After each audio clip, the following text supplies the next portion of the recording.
Hello dear students, welcome to Hope Digital, the online platform of Hope classes हरनाग Anantnag. आज हम एक नए से चैप्टर के बारे में बात करने जा रहे हैं।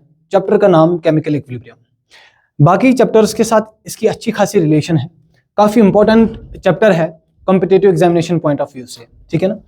तो अगर इसमें बात की जाए बाकी चैप्टर्स की रिलेशन के बारे में बात की जाए, जैसे हम 11th वाली केमिस्ट्री में हम पार्ट पढ़ते हैं थर्मोडायनेमिक्स।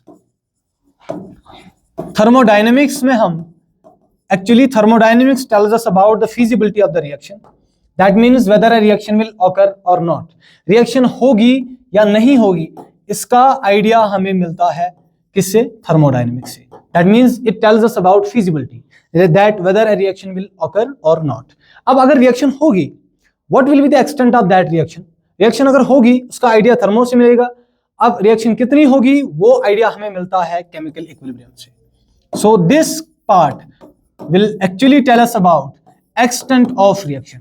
रिएक्शन कितनी परसेंट होगी, कितना कंप्लीट होगा रिएक्शन, चाहे 10% हो, कोई रिएक्शन 20% हो, या कोई रिएक्शन से भी ज्यादा हो, मान लीजिए 80-90% हो, ये एक्सटेंट हमें मिलेगा इस वाले चैप्टर से, ठीक है ना। लेकिन चाहे थर्मोडायनेमिक्स हो या केमिकल इक्विलिब्रियम, टाइम के बारे में हमें कोई आइडिया नहीं देता। इसलिए और एक चैप्टर हमारे 12th केमिस्ट्री में आता है, that is called as chemical kinetics. Chemical kinetics tells about time taken for a reaction by a reaction to complete up to a particular extent. That idea will be provided by chemical kinetics. So 3 chapters इसमें असल में 12th वाले part में, और एक chapter है जो electrochemistry, वहां पे भी इसकी अच्छी खासी एप्लीकेशन है। बट ओवरऑल देखा जाए तो थर्मोडायनेमिक्स हमें बताएगा रिएक्शन होगी या नहीं होगी, फिजिबिलिटी हमें बताएगा थर्मोडायनेमिक्स। अब अगर रिएक्शन होगी, what will be the extent of that very reaction, तो वो एक्सटेंट हमें देगा केमिकल इक्विलिब्रियम। एंड तीसरी बात, केमिकल काइनेटिक्स हमें बताता है कि एक रिएक्शन कितना होगा, ठीक है ना। अब इन सबको तो हम ऐसे थियोरेटिकली समझ गए, लेकिन ओवरऑल हमें इस चैप्टर के बारे में आज हमें बात करनी है। तो एक इक्विलिब्रियम, केमिकल इक्विलिब्रियम को पढ़ने के लिए बच्चे पहली बात हमें पता होना चाहिए व्हाट इज ये इक्विलिब्रियम होता क्या है, what does equilibrium mean. Equilibrium का मतलब है, इक्विलिब्रियम देखिए, it is a state of a system, it is a state of a system. ये एक सिस्टम की एक ऐसी स्टेट होती है eight which all the measurable properties becomes constant. जैसे मान लीजिए हमारे पास, अगर इसकी आप डेफिनेशन बात करें तो state of a system eight which the measurable properties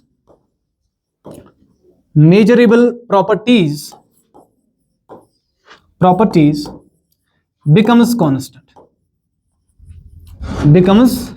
Measurable properties like हम बात करें टेम्परेचर की, हम बात करें प्रेशर की, हम बात करें डेंसिटी की या मोल्स की, हम बात करें कलर की, वी टॉक अबाउट डेंसिटी, तो ये सारी की सारी प्रॉपर्टीज कांस्टेंट हो जाती है।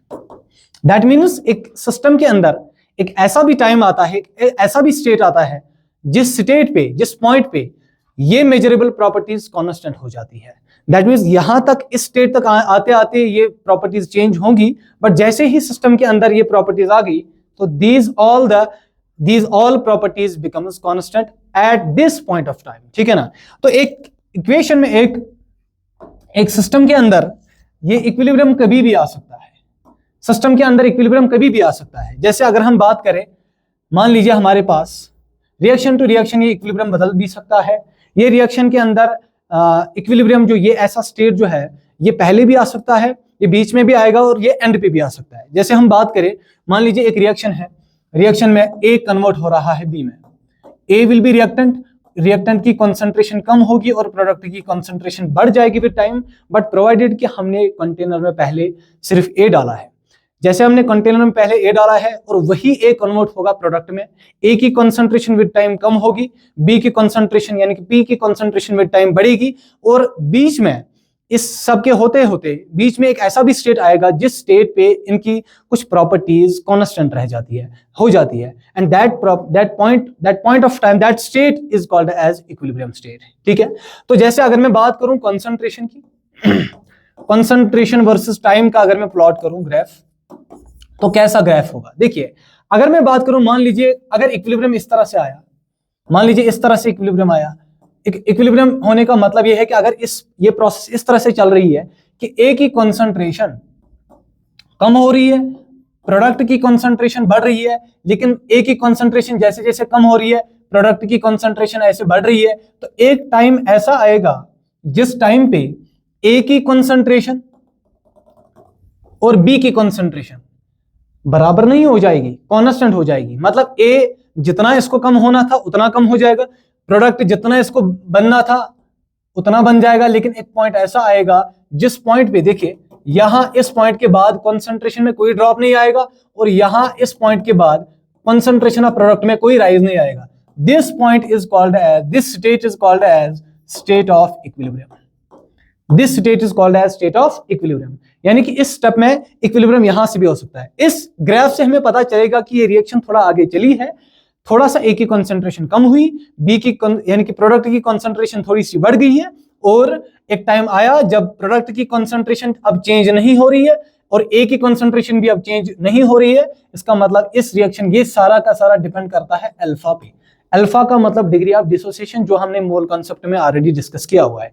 तो डिग्री ऑफ डिसोसिएशन इस रिएक्शन का है थोड़ा सा है, मतलब greater than 0 and less than 0। Greater than 0 का मतलब ये है कि ये रिएक्शन आगे भी चली है, और लेस देन 1 का मतलब है कि ये रिएक्शन कंप्लीट भी नहीं हुई है, बीच में कोई ऐसा स्टेट आ गया जिस स्टेट पे इक्विलिब्रियम आ गया। ठीक है ना। या देखिए इक्विलिब्रियम आने का के और भी तरीके हैं, जैसे हम बहुत सारे केसेस यहां डिस्कस करने वाले हैं। ये concentration curve, concentration versus time. ठीक है, तो कंसंट्रेशन वर्सेस टाइम का अगर मैं दूसरा कोई प्लॉट ये ग्राफ ड्रॉ करूं, मान लीजिए ए की कंसंट्रेशन ऐसे कम हुई कि ये बहुत नजदीक आ गया ग्राफ इस पॉइंट की, मतलब ये कंसंट्रेशन ऑफ ए बहुत कम हुआ, कंसंट्रेशन ऑफ बी बहुत ज्यादा बढ़ गया है, कंसंट्रेशन ऑफ पी बहुत ज्यादा बढ़ गया, और तब जाके एक पॉइंट ऐसा आया, एक स्टेट ऐसा आया जिस स्टेट को हम नाम दे सकते हैं state of equilibrium. This point is called as, this state is called as state of equilibrium. इससे हमें पता ये चल रहा है, देखिए ग्राफ से हमें पता ये चल रहा है कि ए की कंसंट्रेशन तकरीबन ऑलमोस्ट 0 हो गई है। देखिए ए की कंसंट्रेशन बहुत ही कम बची है, पी की कंसंट्रेशन जो है, प्रोडक्ट की कंसंट्रेशन बहुत ज्यादा बढ़ गई है, बन चुकी, अपीयरेंस हुई है। ए की होती है डिसअपीयरेंस और पी की हुई है अपीयरेंस। तो एक पॉइंट आया जब स्टेट ऑफ इक्विलिब्रियम आया, उस वक्त ए की कंसंट्रेशन बहुत कम बची है, बी की और पी की कंसंट्रेशन बहुत ज्यादा बढ़ गई है। तो मैं बोल सकता हूं कि अल्फा जो इस रिएक्शन का डिग्री ऑफ डिसोसिएशन है वो ऑलमोस्ट 1 के बराबर। दैट मींस ये तकरीबन ये रिएक्शन ऑलमोस्ट कंप्लीट हुई है। This reaction is almost completed. Reaction तकरीबन कंप्लीट हुई है, तब जाके एक स्टेट आया जिस स्टेट पे ये कंसंट्रेशन यानी कि जो मेजरेबल प्रॉपर्टीज है वो कांस्टेंट हो रही है।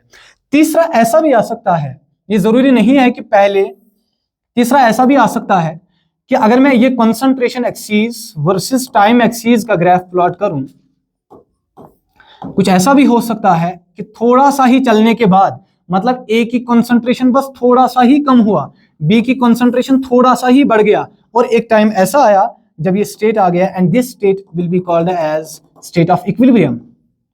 This is called as state of equilibrium. State of equilibrium तब आया जब ए की कंसंट्रेशन बहुत कम, मतलब ना थोड़ी सी कम हुई है, और प्रोडक्ट की कंसंट्रेशन थोड़ी सी बढ़ गई है, तब जाके इक्विलिब्रियम स्टेट आ गया। इसका मतलब इस रिएक्शन का अल्फा तकरीबन 0 है, मतलब ऐसा कि ये रिएक्शन जैसे स्टार्ट ही नहीं हुई है। स्टार्ट तो हुई है बट बहुत ही कम आगे चली है, और उस कम थोड़ा सा आगे चलने के बाद ही ये स्टेट आ गया, जिस स्टेट का नाम है स्टेट ऑफ इक्विलिब्रियम। ठीक, और एक ऐसा भी हो सकता है कि एक रिएक्शन के अंदर देखो कंसंट्रेशन वर्सेस टाइम का कुछ ऐसा सीन हो सकता है, कंसंट्रेशन वर्सेस टाइम।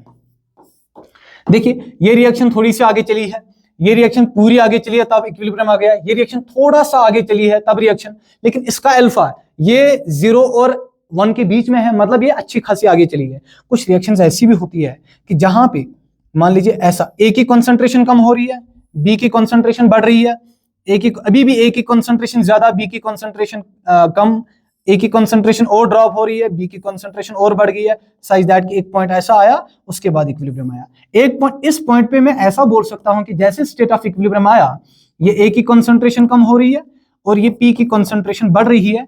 इस पॉइंट ऑफ टाइम में, इस स्टेट में ए की कॉन्सेंट्रेशन और प्रोडक्ट की कॉन्सेंट्रेशन सेम हो रही है। यानी कि यहां इस पॉइंट पे कभी ऐसा भी हो सकता है कि ए की concentration, this point will be called as state of equilibrium, state of equilibrium, जहां पे अल्फा ग्रेटर देन 0 है और लेस देन 1 है। ये भी अच्छी खासी रिएक्शन आगे चली है। हाँ, ऐसा नहीं है कि ये एंड पे पहुंच गई है या पहले ही रुक गई है। ये रिएक्शन बिल्कुल अच्छी खासी आगे चली है, जहां पे ए की कॉन्सेंट्रेशन कम हुई है, प्रोडक्ट की कॉन्सेंट्रेशन बढ़ गई है। लेकिन इसकी सबसे इंपॉर्टेंट बात यह है इस ग्राफ की कि यहाँ पे ए की इक्विलिब्रियम पॉइंट आने के बाद, ए की मतलब इक्विलिब्रियम पॉइंट आते ही ए की कॉन्सेंट्रेशन अगर देखी जाए और प्रोडक्ट की कॉन्सेंट्रेशन वो बराबर है।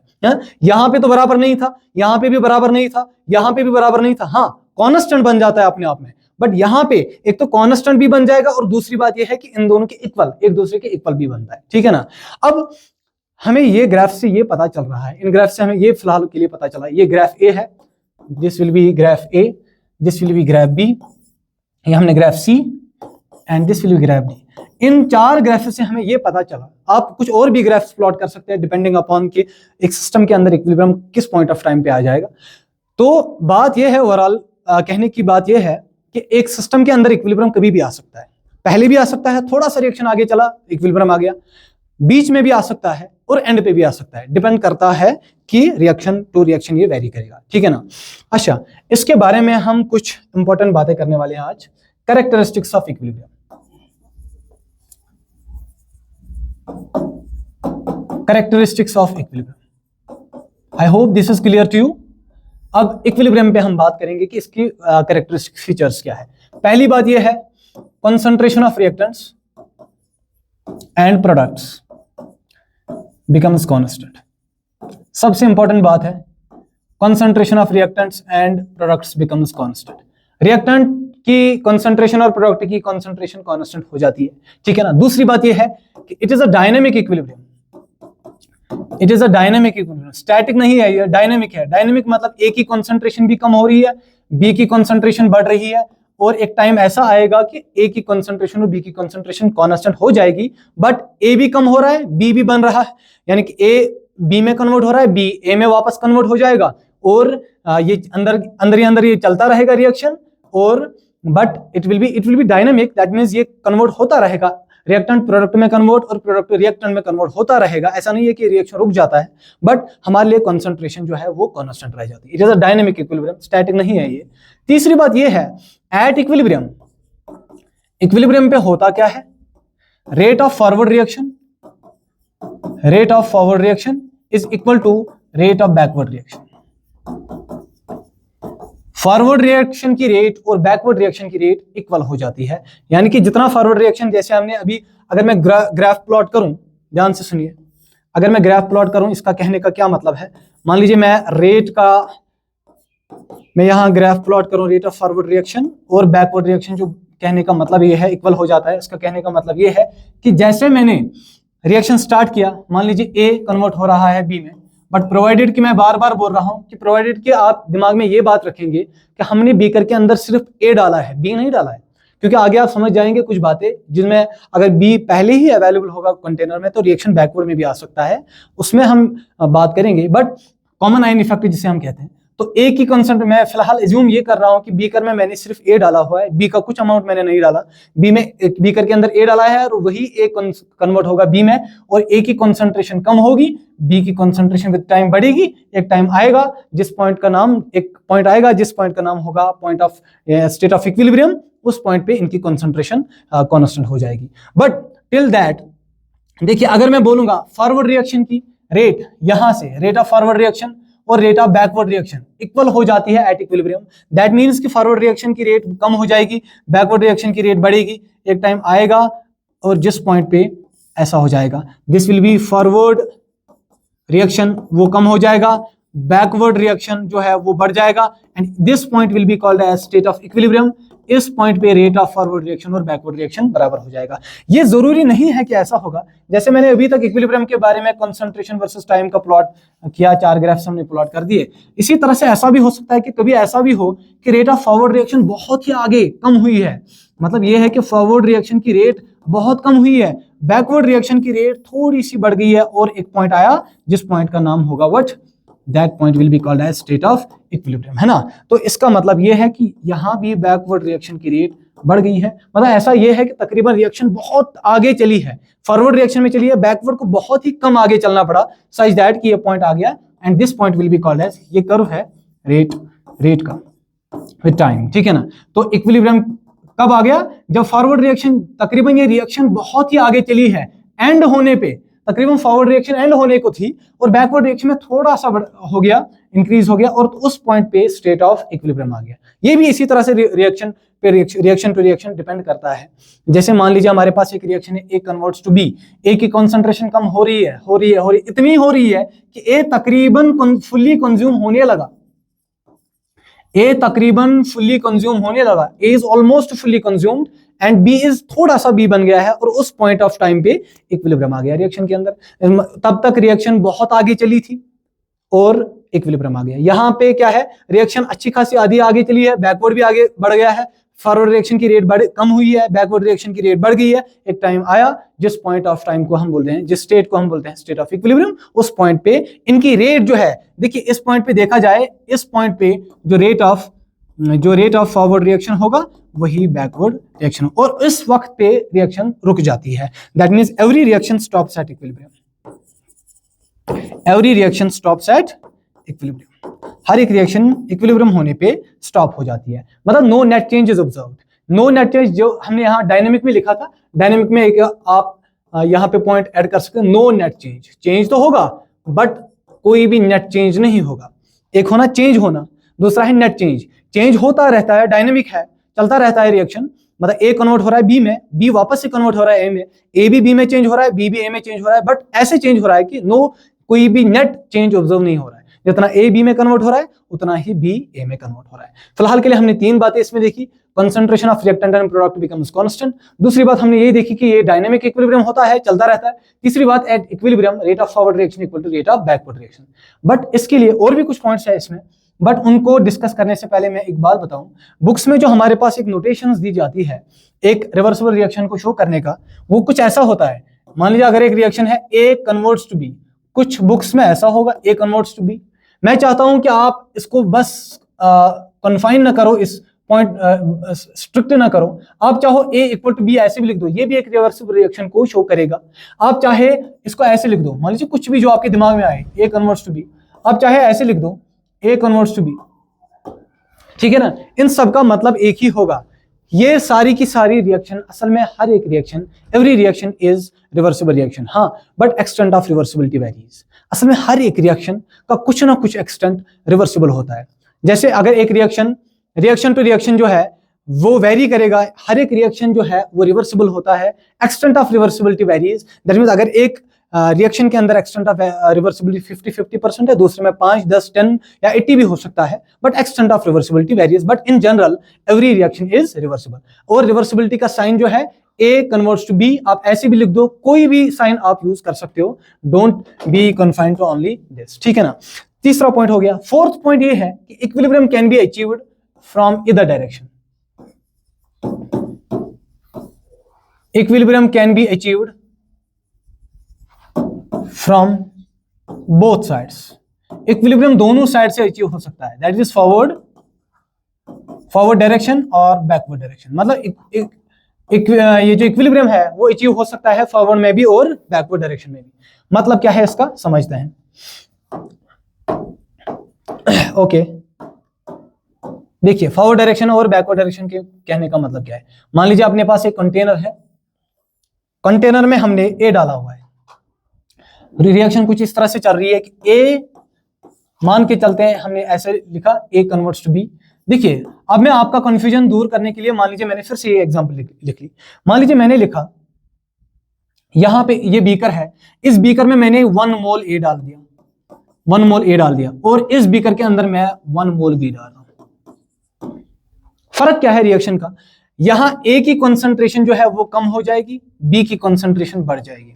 ए कन्वर्ट होने लगेगा, A converts to B, A will convert to B, A convert होने लगेगा बी में, और टाइम आएगा इक्विलिब्रियम आएगा, एक पॉइंट स्टेट आएगा, इक्विलिब्रियम आ जाएगा। यहां पे एक ये लिखने का तरीका है, मैंने इसको एरो को यहां से यहां शो कर दिया, 1 मोल बी मैंने ऐड कर दिया, यहां बी की कॉन्सेंट्रेशन कम होगी, ए की कॉन्सेंट्रेशन बढ़ेगी और बीच में कभी इक्विलिब्रियम आ गया, तो मैं यही लिख सकता हूं 1 मोल बी विल कन्वर्ट टू ए, ये बी ए में कन्वर्ट हो जाएगा। ये बस लिखने का तरीका है, जो मैंने अभी बोला था कि आप किसी भी डायरेक्शन में इसको लिख सकते हैं।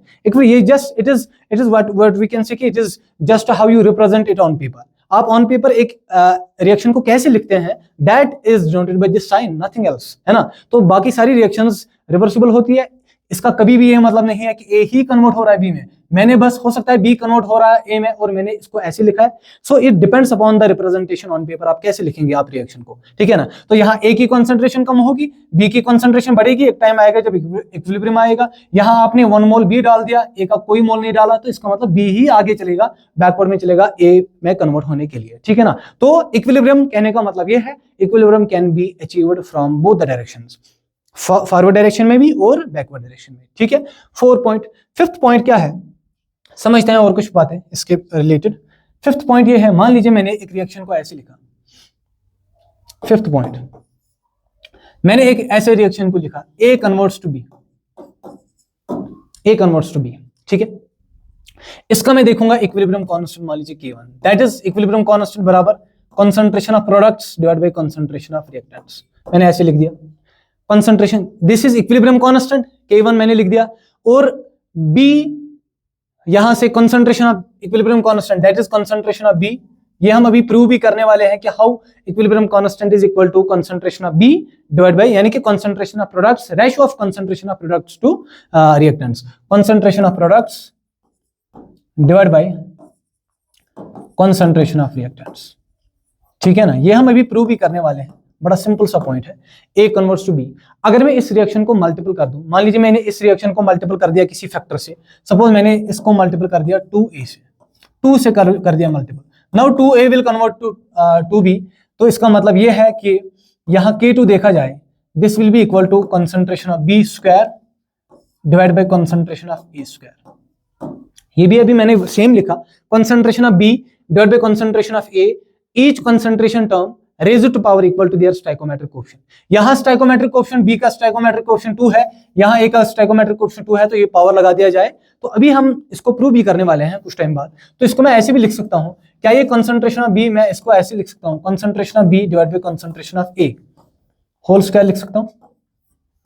अब B बाय A क्या है, what is B by A, concentration of B by concentration of A, that is K1, तो ये जो K2 आ गया दैट इज K1 स्क्वायर आ गया। देखिए इसका मतलब ये है कि equilibrium constant becomes square of that, equilibrium constant becomes square of the initial equilibrium constant. इसका मतलब K2, मतलब ये है कि if a reaction is multiplied by any factor, अगर किसी रिएक्शन को किसी फैक्टर से मल्टीप्लाई किया जाए, किसी रिएक्शन को किसी फैक्टर से मल्टीप्लाई किया जाए, it becomes square, it becomes power of that, it becomes power of K1।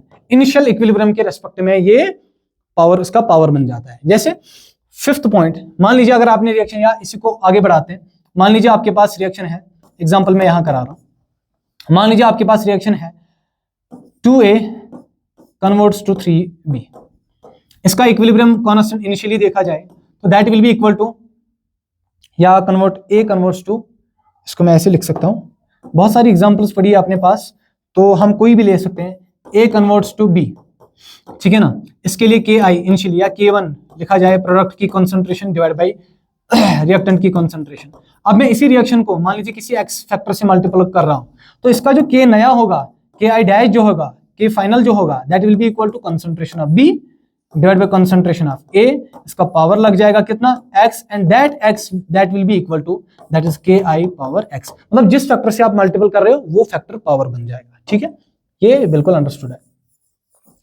Next point, अगर मैं एक रिएक्शन को, क्योंकि आप जानते हैं कि एक रिएक्शन में इक्विलिब्रियम जो आ सकता है वो दोनों डायरेक्शन से आ सकता है, फॉरवर्ड डायरेक्शन से भी और बैकवर्ड डायरेक्शन से भी, equilibrium can be achieved from both the sides. इसलिए मैं एक रिएक्शन लिख रहा हूं A कन्वर्ट्स टू B, और इसी रिएक्शन को मैं कर रहा हूं रिवर्स।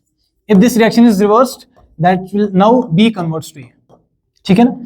तो सोचो यहां K1 कितना होगा, K1 यहां होगा concentration of product by concentration of reactant, और यहाँ क्या होगा, यहाँ K2 मैं बोल रहा हूँ, और यहाँ होगा concentration of A divide by concentration of B, जो कि आप देख पा रहे होंगे कि ये इनवर्स है 1 बाई, मतलब ये इनवर्स है K1 का। मतलब इसको मैं ऐसे लिख सकता हूँ ना, ये चीजें तो वैसे आप समझ पाएंगे, concentration of B divide bye concentration of A, ये तो सेम है ना। ऐसे लिखने से बेहतर है कि हम ऐसे लिखें।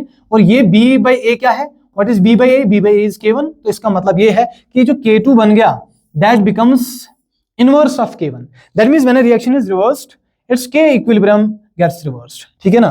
तो इसका मतलब ये है if a reaction is reversed, अगर एक रिएक्शन को क्या किया जाए, रिवर्स किया जाए, its equilibrium constant, its K equilibrium reverse, है ना, initial to that of initial, है ना, जो पहले था उसका उल्टा हो रहा है, ठीक है।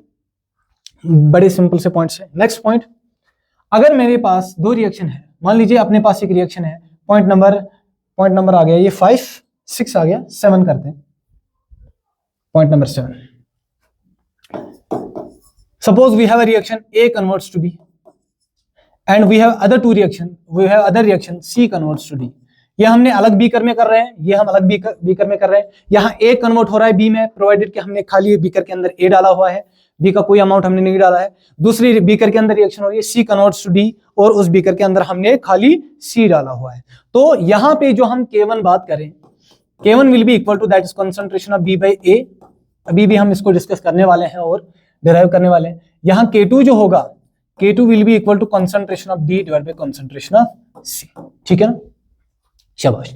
तो if these two, this is reaction number first and this is reaction number second, if these two reactions are added, अगर मैं इन दो रिएक्शंस को ऐड करूं तो क्या होगा, यहाँ पे आप देख सकते हैं A कन्वर्ट हो रहा है B में और दूसरी रिएक्शन में C कन्वर्ट हो रहा है D में। तो इन दो रिएक्शंस को ऐड किया जाए तो A प्लस C ये कन्वर्ट होगा किसमें, लेफ्ट हैंड साइड को लेफ्ट हैंड साइड से और RHS को RHS के साथ। तो इसका जो K3 बनेगा बच्चे, that will be equal to, देखिए इस रिएक्शन के लिए जो K3 होगा, product of concentration of products, ऐसे कंसंट्रेशन ऑफ B और कंसंट्रेशन ऑफ D, यानी कि जो प्रोडक्ट्स है divide by concentration of A into concentration of C, ठीक है ना। इसके बारे में हम कुछ और बातें भी करने वाले हैं। तो ये B बाई A क्या है, what is B by A, that is K1, this B by A is K1, look at this B by A is, this is K1 and this D by C, ये K1 है और ये D by C क्या है, K2। इसका मतलब ये है कि ये जो K3 आ गया that will be multiple of two equilibrium constants, that means if two reactions are added then their equilibrium constant gets multiplied। जैसे हमने रिएक्शन लिखा है R, मतलब A कन्वर्ट हो रहा है B में और इसका K1 है 2, मान लीजिए 2 है इसका इक्विलिब्रियम कांस्टेंट, और ऐसे ही C कन्वर्ट हो रहा है D में तो इसका K2 है 4। तो इसका मतलब ये है कि जो रिएक्शन होगी A प्लस C कन्वर्ट होगा B प्लस D में, इसका जो K3 होगा that will be equal to 4 into 2 that is 8, है ना। If two reactions are added, तो कंक्लूजन ये हुआ, if two reactions are added, अगर दो रिएक्शंस को क्या किया जाए, ऐड किया जाए, their equilibrium constants, their K equilibrium gets multiplied. दो रिएक्शंस को अगर ऐड किया जाए तो इनका इक्विलिब्रियम कांस्टेंट मल्टीपल हो जाता है, ठीक है ना। कुछ बातें जो हमने कैरेक्टरिस्टिक्स में पढ़ी वो ये थी कि अगर एक इक्विलिब्रियम, अगर एक रिएक्शन का इक्विलिब्रियम कांस्टेंट K1 है और इसको हमने, उस रिएक्शन को हमने किसी फैक्टर से मल्टीपल कर दिया तो the equilibrium constant becomes power of that initial वाला। इफ टू रिएक्शंस आर, अगर एक रिएक्शन को रिवर्स कर दिया जाए तो इनका इक्विलिब्रियम कांस्टेंट भी इनवर्स हो जाता है। दैट इज, अगर एक रिएक्शन का इक्विलिब्रियम कांस्टेंट K है तो अगर हम इस रिएक्शन को रिवर्स करेंगे तो वो 1/K हो जाएगा। और तीसरी बात हमने इंपॉर्टेंट ये देखी कि अगर दो रिएक्शन को ऐड किया जाए तो उनका इंडिविजुअल इक्विलिब्रियम कांस्टेंट मल्टीपल हो जाता है। बट सबसे अच्छी बात जो है, जो आपने यहां देखा ना, K3 कन्वर्ट्स टू, मतलब K3 becomes K1 into K2 multiple of 2, इसमें सबसे अच्छी बात ये है कि ये जो K1 है ना बच्चे, K1 ये सिर्फ डिपेंड करेगा टेम्परेचर पे। Equilibrium constant only depends upon temperature for a particular reaction. हाँ, रिएक्शन टू रिएक्शन चेंज हो जाएगा but for a particular reaction K1 depends upon temperature, K2 also depends upon temperature. इसका मतलब ये है कि जो K3 है वो भी टेम्परेचर पे ही डिपेंड करेगा फॉर अ पर्टिकुलर रिएक्शन। ये लिखना जरूरी है, for a particular reaction. For a particular reaction K1 only depends upon temperature, K2 only depends upon temperature, इसलिए K3 भी सिर्फ टेम्परेचर पे ही डिपेंड करेगा, ठीक है ना बच्चे। अच्छा, आगे हम चलते हैं इसमें आपको आगे जो मिलने वाला है वो मिलने वाला है topic that is law of mass action. इसके बारे में के इक्विलिब्रियम के बारे में और कुछ बातें हमें पढ़नी है, बट यहां पे मैं थोड़ा सा पहले लॉ ऑफ मास एक्शन पे हम कुछ बातें करेंगे ताकि जो हमारा आने वाला टॉपिक है वो हम अच्छे से समझ पाए। लॉ ऑफ मास एक्शन, देखिए दो लॉज ऐसे हैं, एक है law of mass action and दूसरा है रेट लॉ। ये दो ऐसे टॉपिक्स हैं। रेट लॉ हम मेनली पढ़ते हैं केमिकल काइनेटिक्स वाले चैप्टर में, जो 12th की केमिस्ट्री में पार्ट है। तो लॉ ऑफ मास एक्शन और केमिकल काइनेटिक्स का जो टॉपिक है रेट लॉ, काफी मिलता जुलता टॉपिक है, लेकिन यहां से हमें कॉन्सेप्ट एक पढ़ना है, that concept is called as active mass. उसको समझने के लिए मैं थोड़ा रेट लॉ को भी साइड में यहां पे, बस इस पे आपको ज्यादा ध्यान नहीं देना है, खाली ये अगर 11th वाले बच्चे देख रहे हैं जो नीट और जेईई के लिए अपेयर होना चाहते हैं, उनको थोड़ा सा कुछ टाइम के लिए सब्र करना पड़ेगा जब तक वो रेट लॉ डिस्कस नहीं करें, ठीक है ना, अगले साल। देखिए लॉ ऑफ मास एक्शन में असल में पहले मैं इसकी डेफिनेशन पे अगर आ जाऊं तो that is instantaneous rate of reaction. Instantaneous rate of reaction,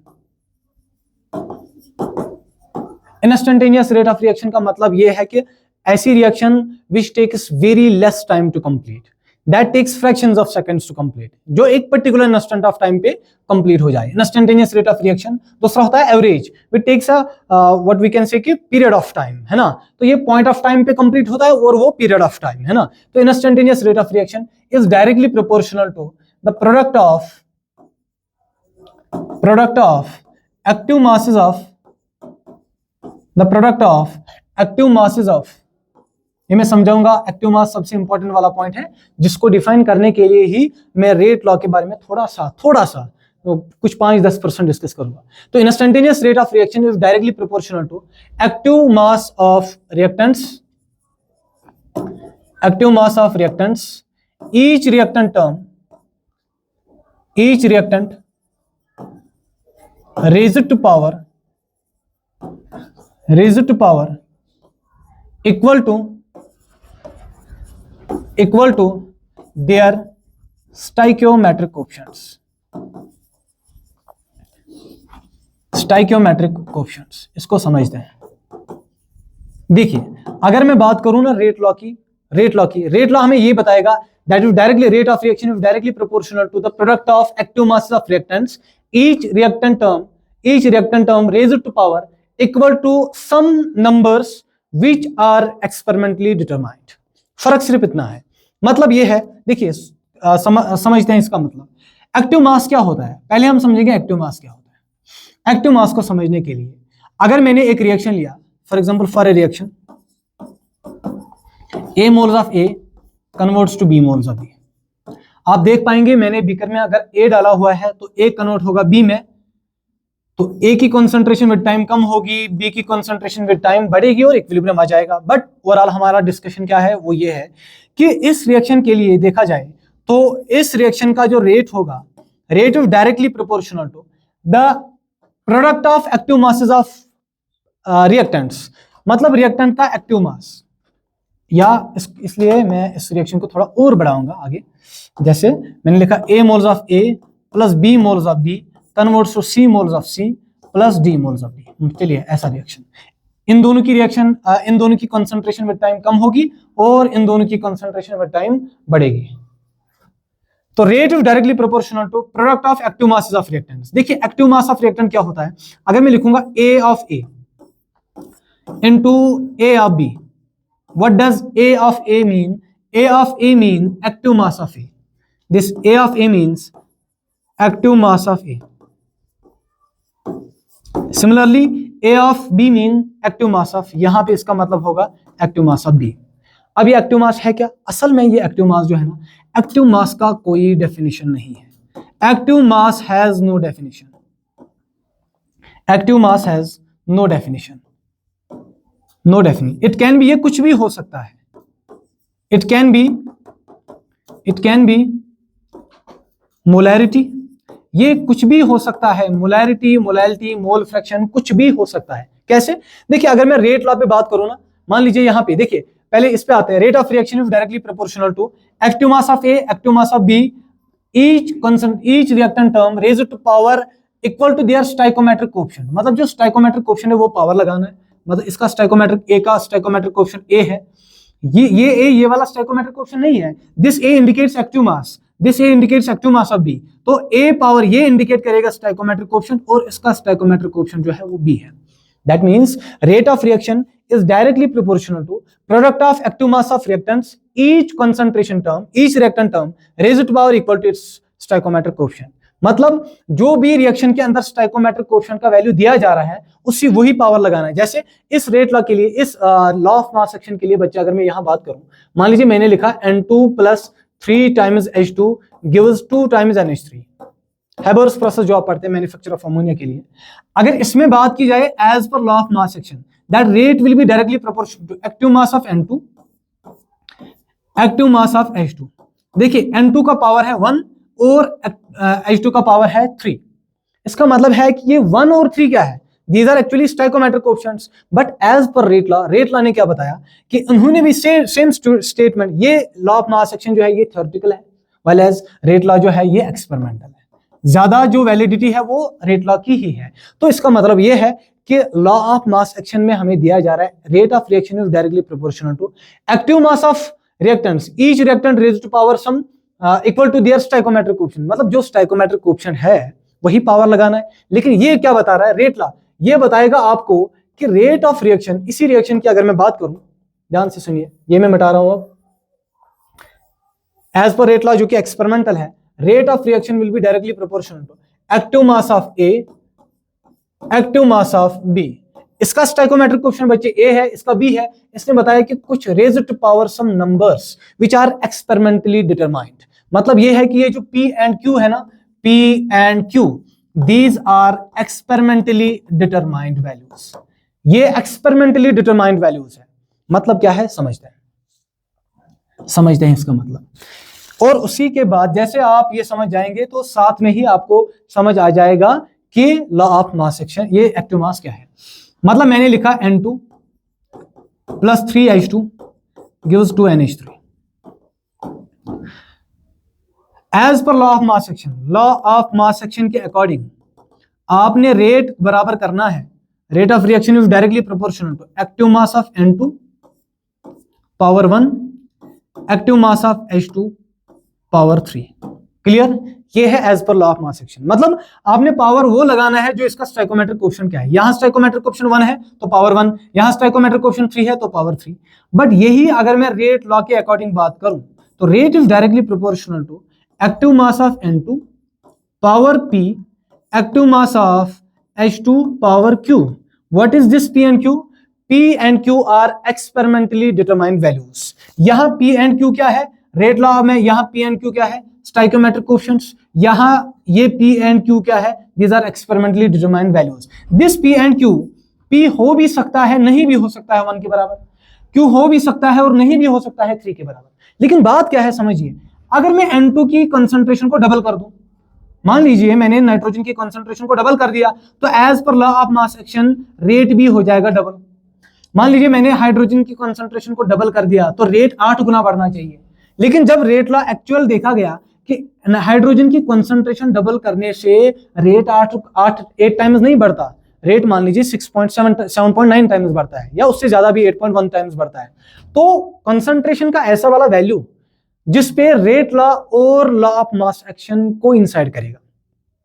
फिर से और एक बात समझा रहा हूं मैं, एज पर अगर मैंने इस रिएक्शन के लिए दोनों अप्लाई कर दिए, लॉ ऑफ मास एक्शन भी कर दिया और रेट लॉ भी कर दिया, मैंने हाइड्रोजन की कंसंट्रेशन डबल कर दी, तो as per law of mass action जब आप ये डबल करोगे तो 2 पावर 3 आ जाएगा, 2 पावर 3 8, यानी कि रेट 8 गुना बढ़ेगा। लेकिन इसके अकॉर्डिंग रेट मान लीजिए रेट 7.9 टाइम्स बढ़ा। इसका मतलब क्या है, इसका मतलब यह है कि ये जो एक्चुअल है, एक्चुअल में तो आंसर आ रहा है 7.9 टाइम्स ही रेट बढ़ रहा है, जबकि बढ़ना चाहिए था 8 टाइम्स, जो कि as per law of mass action था।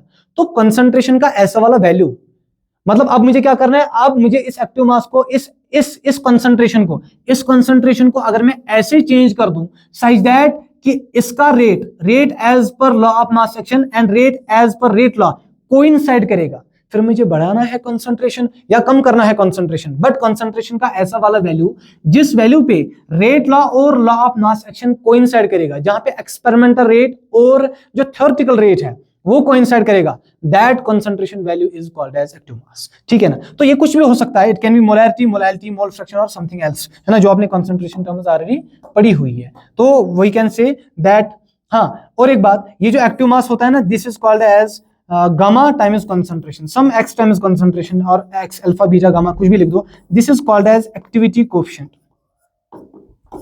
एक्टिविटी कोएफिशिएंट, देखिए आपको यहां अगर मैंने आपको बोला यहां रेट बढ़ता है खाली 7.9 टाइम्स ही बढ़ता है, इसका मतलब आपको कुछ ना कुछ इसमें मल्टीपल करना है, you have to multiplicate some with some factor, जिसकी वजह से ये जो एक्टिव मास, ये जो रेट बढ़ेगा फिर बराबर 8 गुना बढ़ेगा।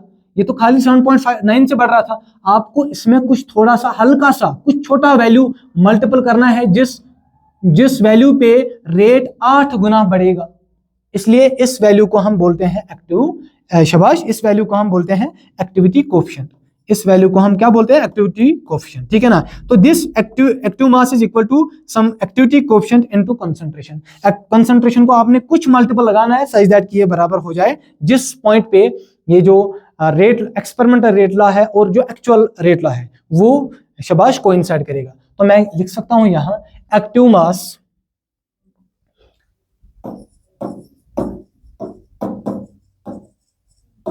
concentration at which experimental and theoretical value coincides। ठीक है ना, इट कैन बी मोलैरिटी, ये मोलैलिटी भी हो सकता है, कुछ भी हो सकता है, मोल फ्रैक्शन भी हो सकता है, लेकिन सबसे अच्छी बात क्या है, इसलिए इसका कोई फिक्स्ड वैल्यू नहीं होता है। इसीलिए जब हम देखते हैं ना फॉर गैसेस, अगर एक्टिव मास गैसेस के लिए बात करते हैं ना, एक्टिव मास अगर गैसेस के लिए बात की जाए तो for gases active mass is, इसका कोई फिक्स्ड वैल्यू नहीं होता है, इसलिए एक्टिव मास वेरी करता है, जैसे जैसे सबस्टेंस का नेचर बदलता है एक्टिव मास भी बदलता है। तो active mass is actually is replaced by, active mass is replaced by इधर पार्शियल प्रेशर और मोलर कंसंट्रेशन कंसंट्रेशन।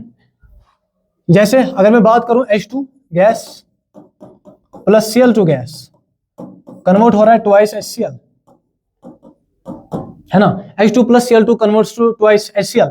तो अगर मैं इसका देखूं rate will be directly proportional to active mass of H2 और active mass of Cl2, each concentration term raised to power as per law of mass action. मैं अभी law of mass action की बात कर रहा हूं, मैंने रेट लॉ यहां डिस्कस नहीं करना है। रेट लॉ में कुछ और भी बहुत बातें हैं जो हम 12th के काइनेटिक्स वाले चैप्टर में, जो इसके बाद अपलोड होने वाला है, तो वहां पे बात करने वाले हैं। Rate of directly proportional to active mass of H2, active mass of Cl2 power 1। और इस एक्टिव मास को हम गैसेस के टर्म्स में कैसे लिख सकते हैं, इधर we will write it as partial pressure of H2, partial pressure of Cl2, यहां भी पावर 1, यहां भी पावर 1, और वी कैन राइट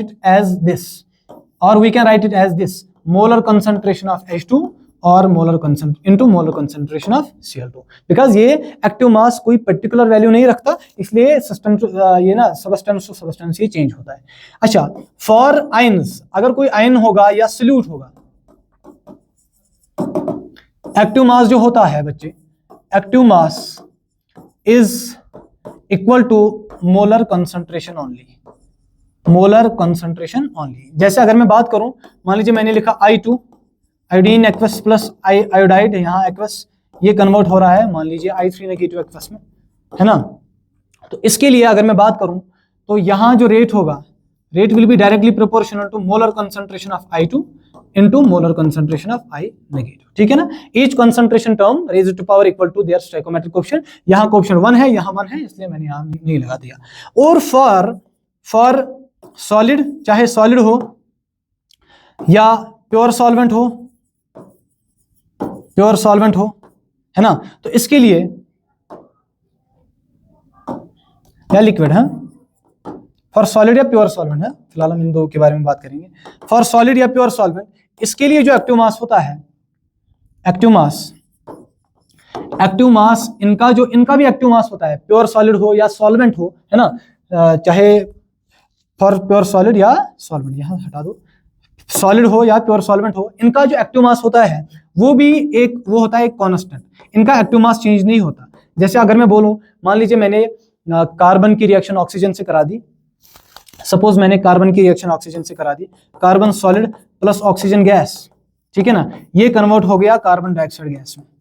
इसके लिए अगर मैं रेट ऑफ रिएक्शन लिख दूं, इसके लिए अगर मैं रेट ऑफ रिएक्शन लिख दूं तो वो बच्चा बराबर आ जाएगा, rate of reaction will be directly proportional to active mass of carbon into active mass of oxygen, reactant की का एक्टिव मास ऑक्सीजन, या इसको मैं ऐसे एक्टिव मास ऑफ ऑक्सीजन को लिख सकता हूं पार्शियल प्रेशर ऑफ ऑक्सीजन, है ना, क्योंकि मैं इसको गैसेस है, गैस है, तो गैस के लिए मैं एक्टिव मास पार्शियल प्रेशर से भी लिख सकता हूं और मोलर कंसंट्रेशन से भी लिख सकता हूं, बट इसका एक्टिव मास जो होता है वो होता है कांस्टेंट, दैट डजंट चेंज। इनका भी अच्छा खासा एक्टिव मास होता है, but for the sake of convenience we take it as constant, and constant and is merged